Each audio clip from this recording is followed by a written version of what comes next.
Ano ang nangin resulta sang inyo ginpatigayon nga committee hearing sang Miyerkules? Okay.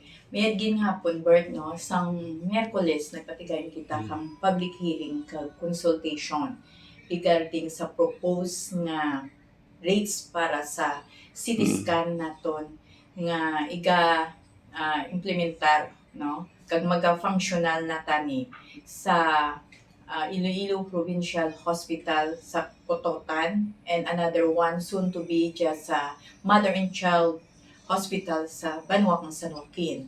So, manami kay ang nag-attend sa aton meeting ara ang aton mga Chief of Hospitals, no? Si Doc Banyas, ang aton Provincial Administrator, and also other department heads, ang aton Provincial Accountant, si Sir Orwin, ang aton nga HMO, no? Hospital Management Officer, si Doc Calopez. So, manami atong avenue para sa tanan kay na-discuss naton ang posible nga presyo kag ano ang mga mangin problema man later on. Kay naman naton nga aton duwa ni ka hospitals, provincial hospitals, damo ang laban-laban damo gin magkadto, no? Especially sa mga indigents na patients naton. So, ang presyo niya kung i-compare, no, ang basis kung i-compare sa duwa ka government hospital like Don Benito and Western Hospital kag sa private nga hospital, mas barato ta na gamay. Mas barato ta na gamay. Pero ang importante siniya nga makabulig ang aton nga provincial government, no, sa aton nga programa like MAP, no? May MAP kita nga tawag ang Medical Assistance Program nga ang aton nga mga indigent nga patients nga hindi makasarang dira gina-charge. Same with the programa man kang national government through DOH. Amo diyang ginatawag nga MAIP, remantana Medical Assistance for Indigent nga mga pasyente naton. So through the DOH, kag pagpaninguwa man, pag-facilitate man kang aton nga mga congressmen and the senators, no? Nagapangayo-ngayo man sila sa DOH nga dugangi ni ang pundo sa among nga mga hospital. So dako gid nga bagay nga parang aton hospital Bert, hindi lang puro libre, no? Yes. Nga NBB, no balance billing, ti karon ko na muna maputo atong hospital. So nami ni nga may mga programa ang national government kag ang provincial government naton para sa mga indigent nga hindi makasarang. Ang isa to ka punto amo ni ang PF, actually nabutang gimanaya nga ang PF hindi pwede i-charge sa duwa ka programa. Pero may mga pasyente kita may mga families gid nga mga indigents nga hindi gid kasarang magbayad. So na-discuss naton to pangitaan man kang paagi, no? Kung paano na naton ma-address kang ginalang ang aston nga OIC Vice Governor, no, PA Banyas, Doc Banyas, nakahistoryahan ay kami sa moment na. And nami ito nga information kaya ba ni Doc Banyas, ma-request man siya meetings with DOH, no, kag man sa HMO, kung anong mayo, pwede bala nga ma-charge ang professional fees kang CT scan, kang mga amuning nga klase nga mga test sa aton nga MAIP o kon MAP na program.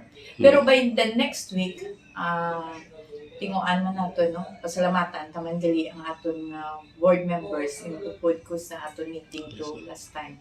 Si akon nga vice chair, si board member Matt Palambika, ang aton nga mga board kuman nga members, si board member Jason Gonzales, board member Distura, board member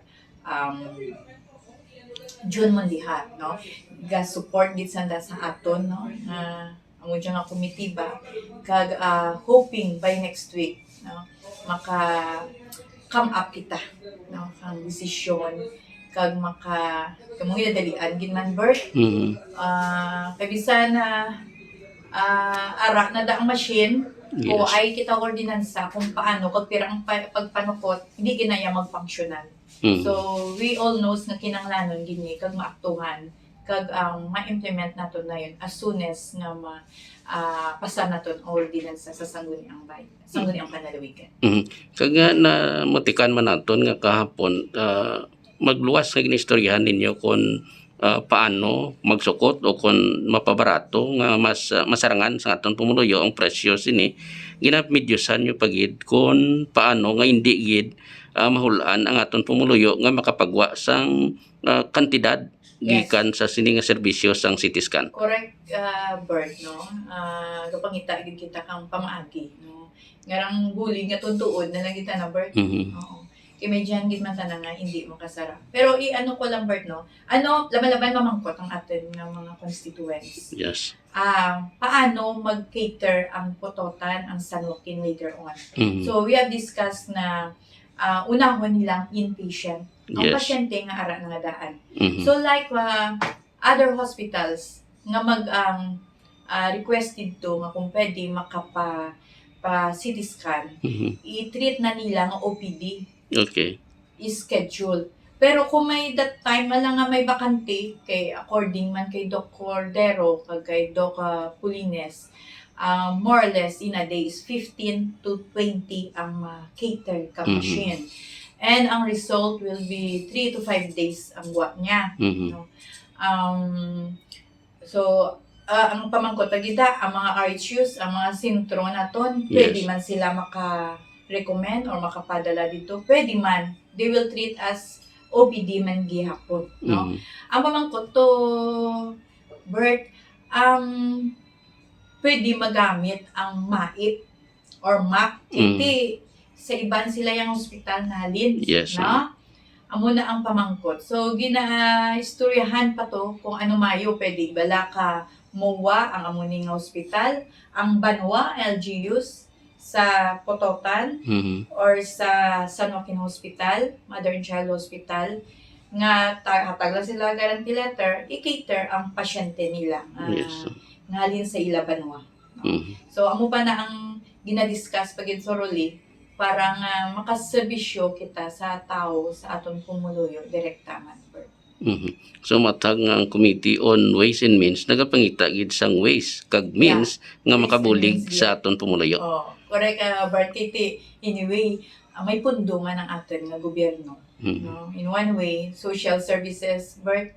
Yes. In one way, helping the indigents, ang nagakinanglan. May dyan man, Bert, nga hindi man indigents, pero kung nagamasakit ka na, bisan may ara-ara ka, Correct. gakinanglan ka gidya bulig. Yes. No, gakinanglan ka gidya bulig man sang gobyerno. Kung may dyan man lang nagabi, idingot naton. No? Maatag na lang kita kaya man na sang gobyerno para man na sa